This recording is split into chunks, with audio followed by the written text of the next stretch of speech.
And next, I would like to welcome up Alan Premasiri, the Senior Manager of Clinical Operations at ALS TDI.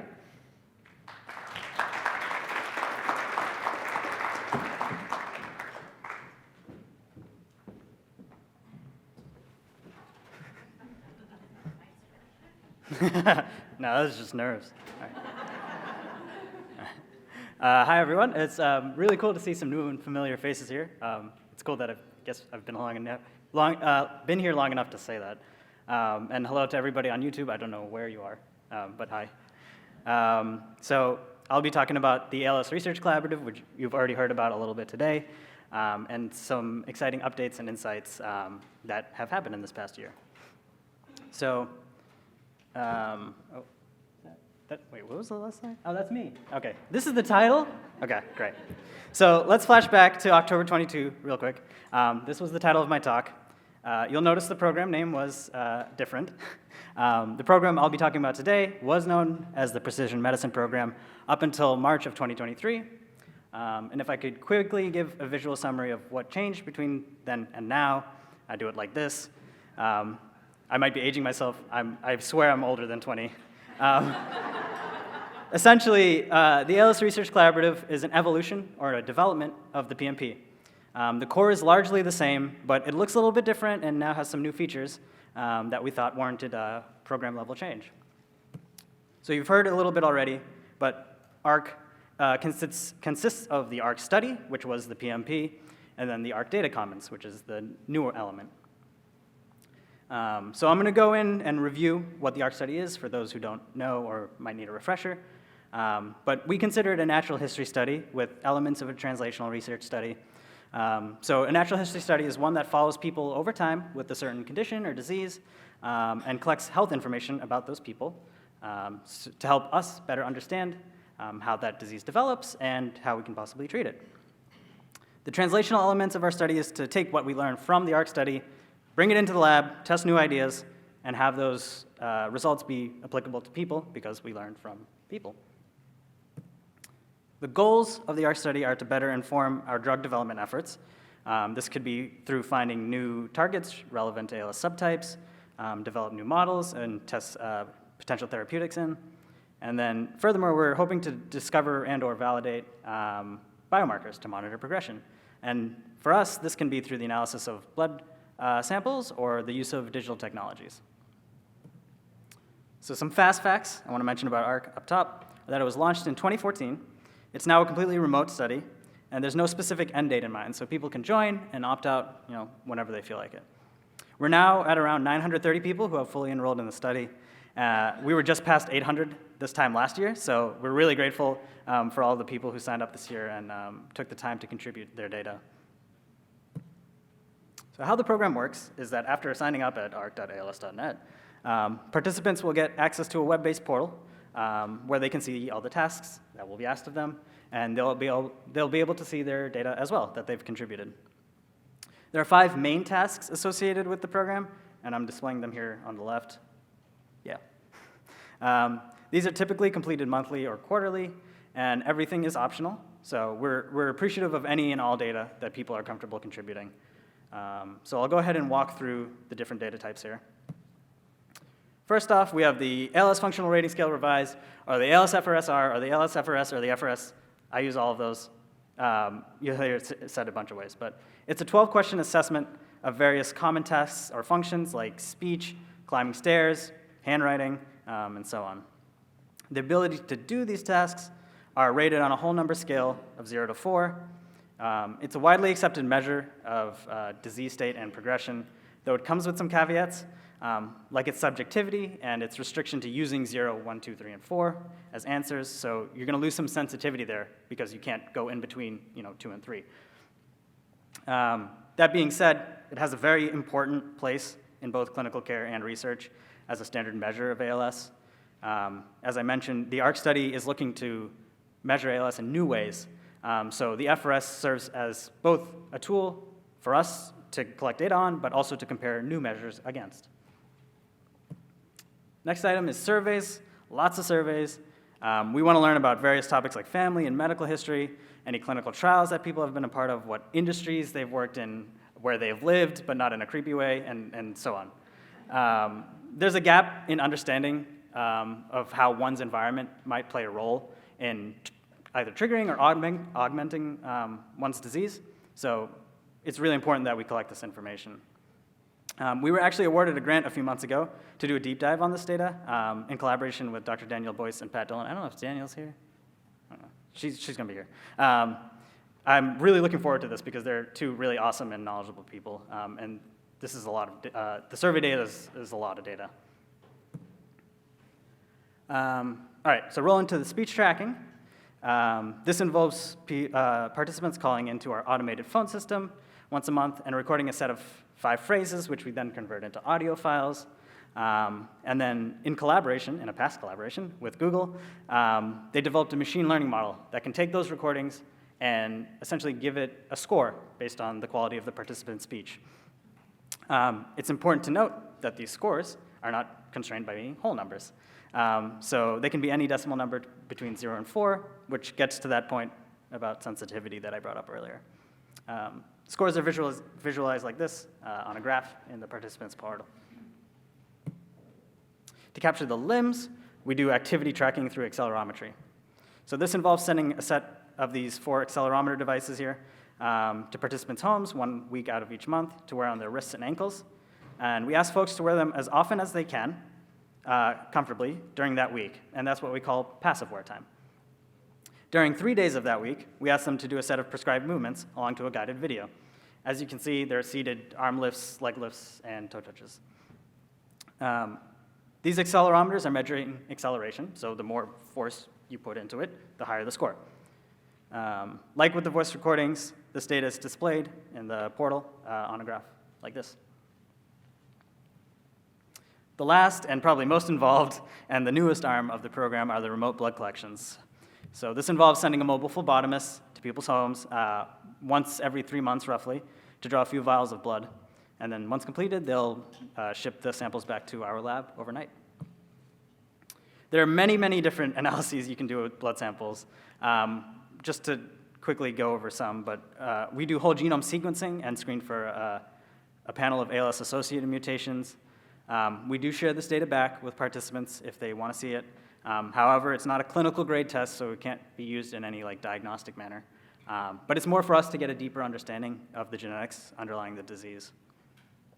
All you should know about RNA and protein for now are that we're looking to measure their levels to see if we can find ones or a set of RNA or a set of proteins that track well with progression, something that can function as a blood-based biomarker. So in summary, the ARC study is a tool for us to ask and answer questions about ALS. Any of these measures are valuable on their own, but the real power comes from their incorporation together and being able to capture that data over the course of the disease. And by measuring ALS in these different ways, we can start to break down and categorize ALS by its different presentations and what they look like both symptomatically and biologically. The difficulties we face in developing drugs and designing and executing clinical trials and measuring response to treatment are all affected by the complexity of ALS. So if we can make sense of those different presentations using a program like ARC, then we can start to tackle some of those limitations. So the other part of the ARC program is the ARC Data Commons, which you've heard a little bit about. It is a collaboration, so the ARC study is a collaboration between participants and us, and then this is a platform that allows collaboration between us and other researchers. I don't have time to walk through this platform in detail today, but we do have a town hall recording on our website that gives a nice overview of how it works.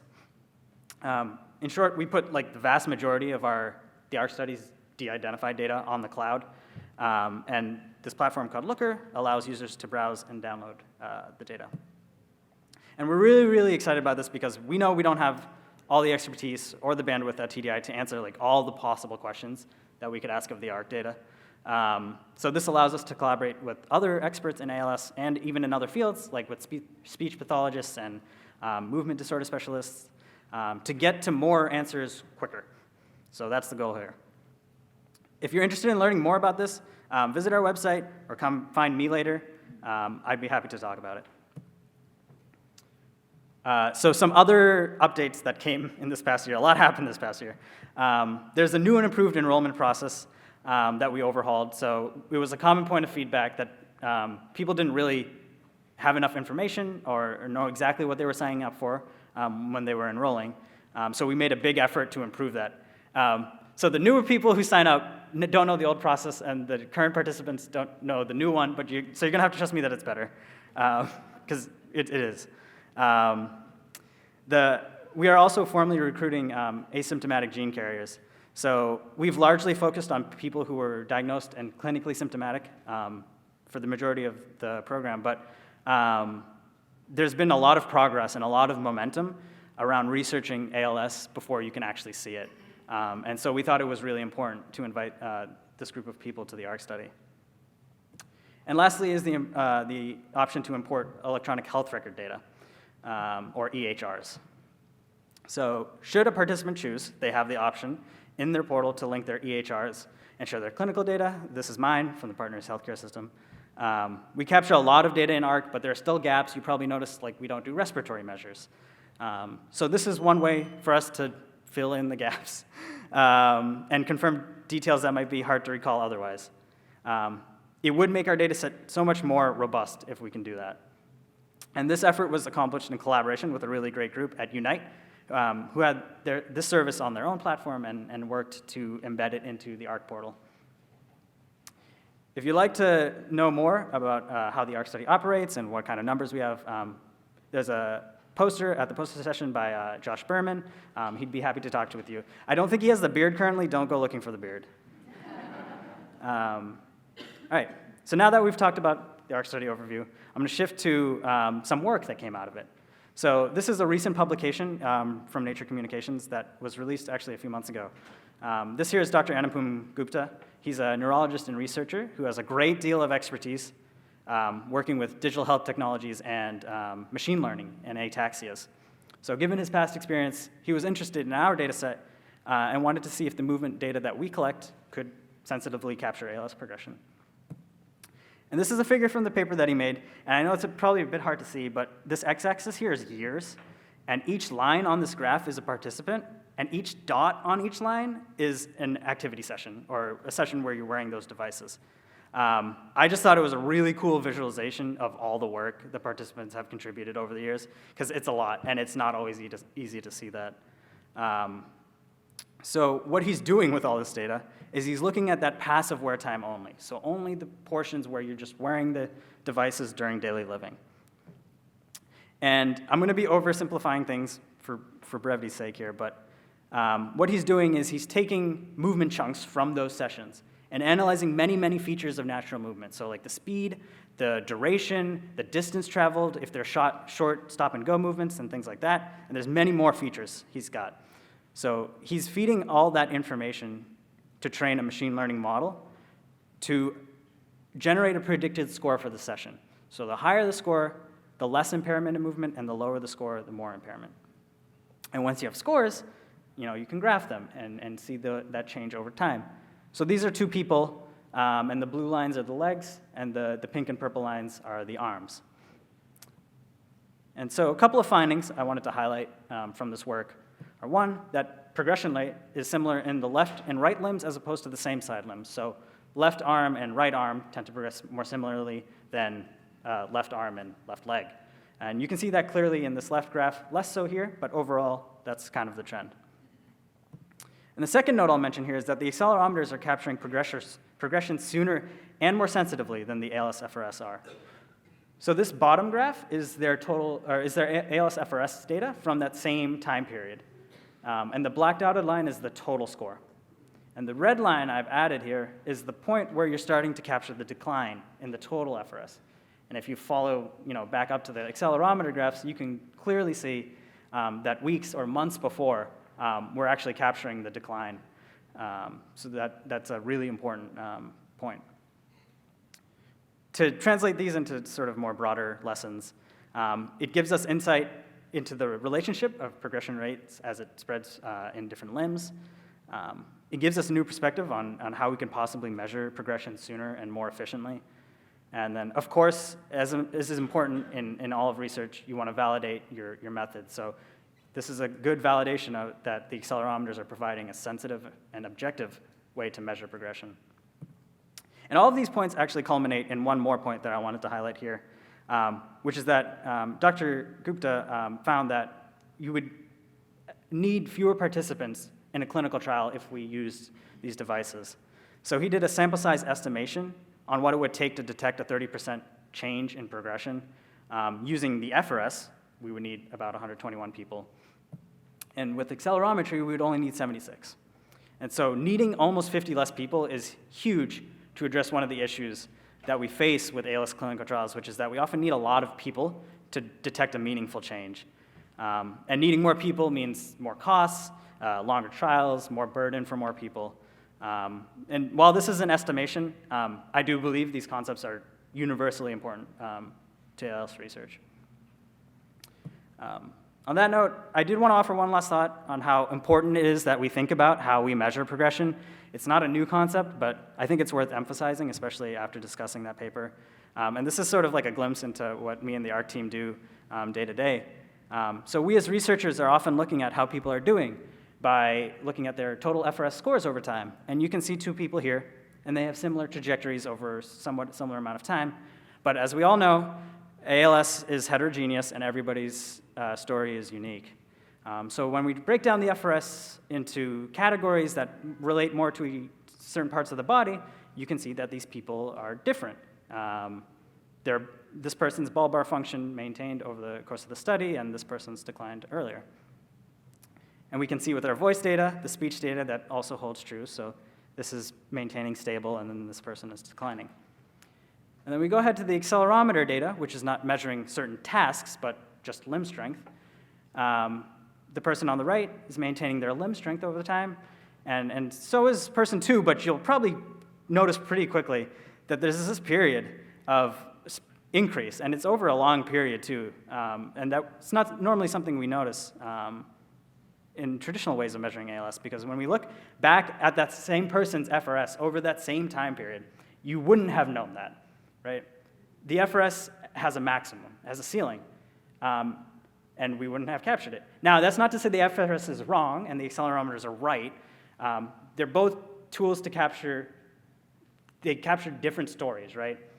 And we need to collect both and more if we don't want to lose information. And as I've probably made the point by now, information is paramount to tackling all the issues we face in ALS research. On a similar note, I get emails like this that are not uncommon. Data collection about to commence. Will you be measuring the R motion when I'm having a Sam Adams Boston Lager, my after 5 drink of choice? And of course, yes, we will be measuring your R motions during your lager consumption. We can call these lager movements.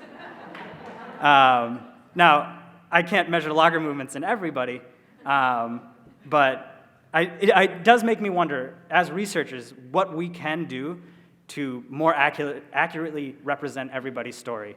And I think the ARC study is a really great platform to do that.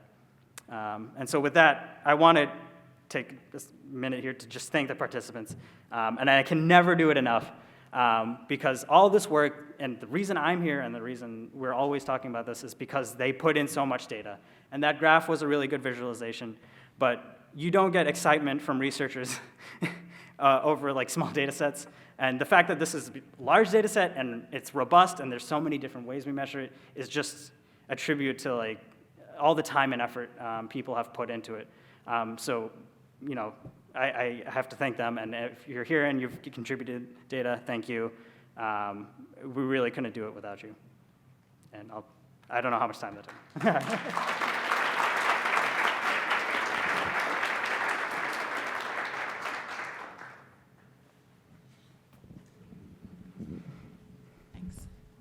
Thank you very much. That was a great presentation. My name is Valerie Cullen. I'm an ALS researcher. I'm also the daughter of somebody who died of ALS. And I have 2 questions for you, as well as my congratulations. One is, you mentioned, obviously the focus of your study is on patients who've been diagnosed and who have the disease, but you did also mention asymptomatic gene carriers that are coming into your study. I'm wondering how you find those people. Are they family members of patients who did have a known gene and you recruit them in that way, or is there another way for those people to volunteer for the study? And my second question is I'm assuming for now this is a US-based study, but I'm wondering if over time you're thinking about broadening it internationally. Maybe the phlebotomy would be a challenge, but a lot of the other stuff could be uploaded, as you said, to the cloud. So those are my questions and comments. Thank you. Yeah. So the first one, regarding asymptomatic gene carrier recruitment, it comes in two ways. So sometimes family members who have ALS will suggest somebody else to come to the study, and we'll be notified of that. But there are communities now where people who are in that sort of community of pre-symptomatic or asymptomatic are sort of just spreading the word. So we will get people who have had no relation to TDI, but learned about studies that they can participate in, to come to us. And I think that's more to the credit of our development team and our communications team of letting them know that they can join. And then about US versus global. So actually, ARC is a global study.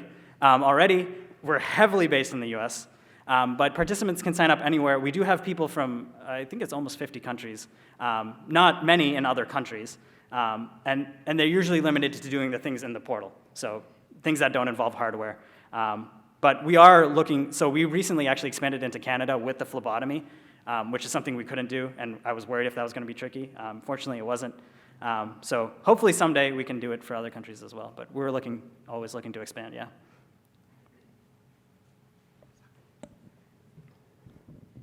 Hi, for those watching online, this is Lori Larson-Heller. But first of all, a huge thank you to TDI for coming up with this ARC data commons, because I believe the way to a cure for this is going to be through this data sharing and collaboration. But you mentioned 930 participants, which is a lot of people to be tracking that many segments of their disease. But if the theory is more is better, what is that number, and is there a plan to get there?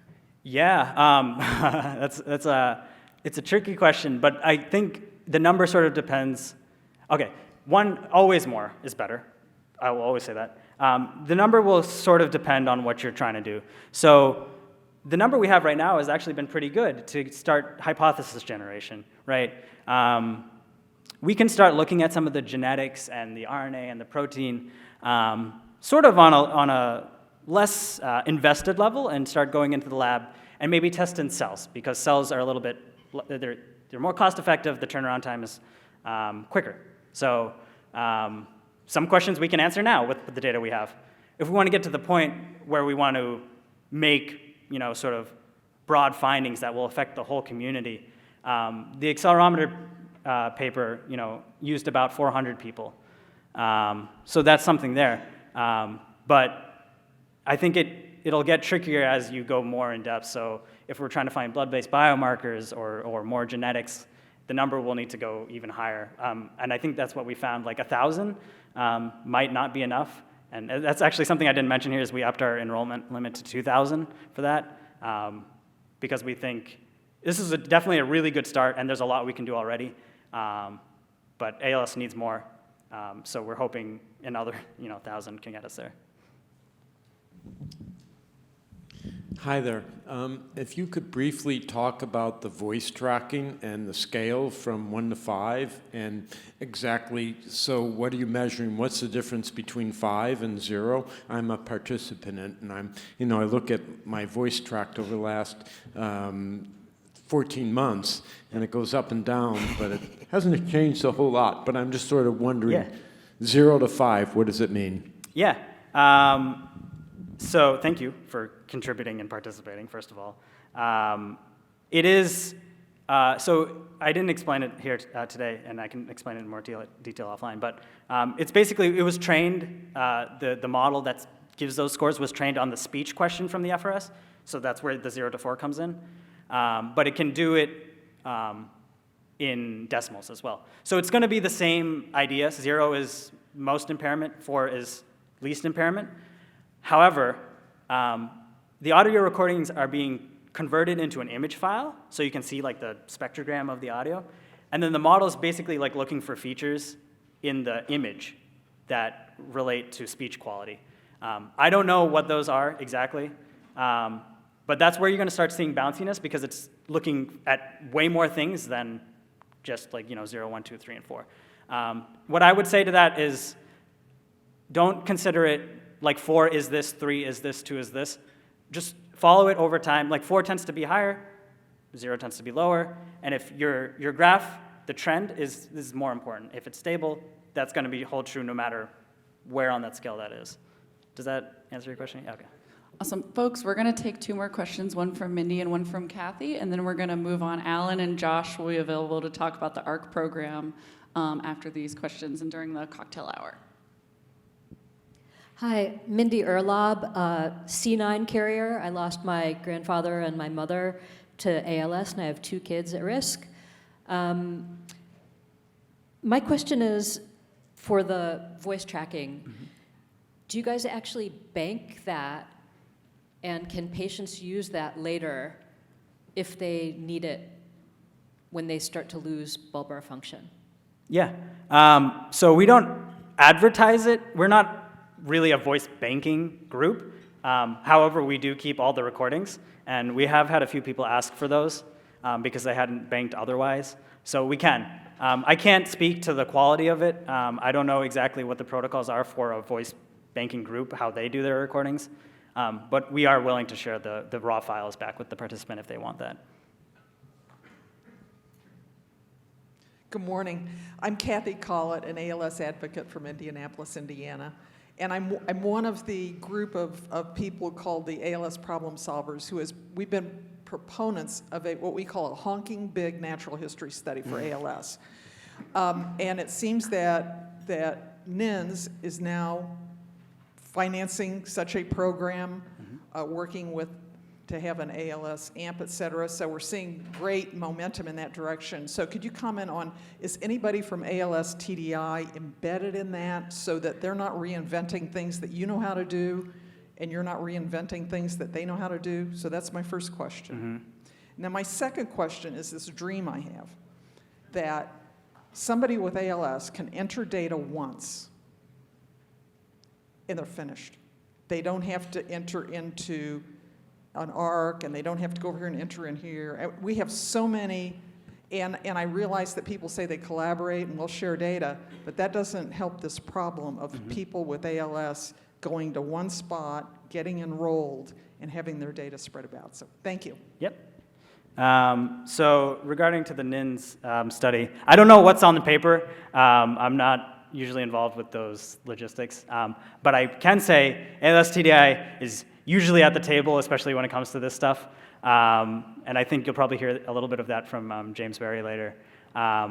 So if we're not directly plugged in, like, I don't know, what is that? What is this? I don't know. We're usually asked about it, like how we do things, and we'll contribute our expertise and what we can do to help improve that study.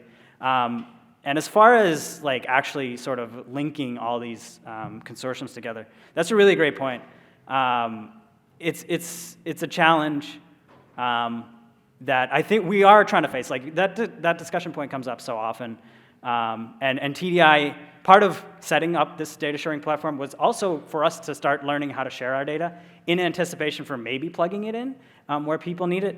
Of course, we use this for our own research, so we're just going to keep doing it for us as well. But we want to be ready to integrate with anybody else too. I think these studies they're not new in a sense, but they're really gaining traction more recently, as you probably know. And I think there's been a learning period where we're trying to figure out a lot of the logistics on the back end of like what we're collecting and how to collect it. And I think we're just getting to the point now of like, okay, how do we connect everything together? So while it might not look like it on the front right away, I think there is hope that we can get to it. Like either there's going to be one study that everybody can just join, or a system where we can have studies start just easily plugging into each other, and that involves like transforming the data in the right way and things like that. But those discussions are happening now, and they probably weren't like 5 years ago. So we're getting there, yeah. It's not there yet, but we are, yeah.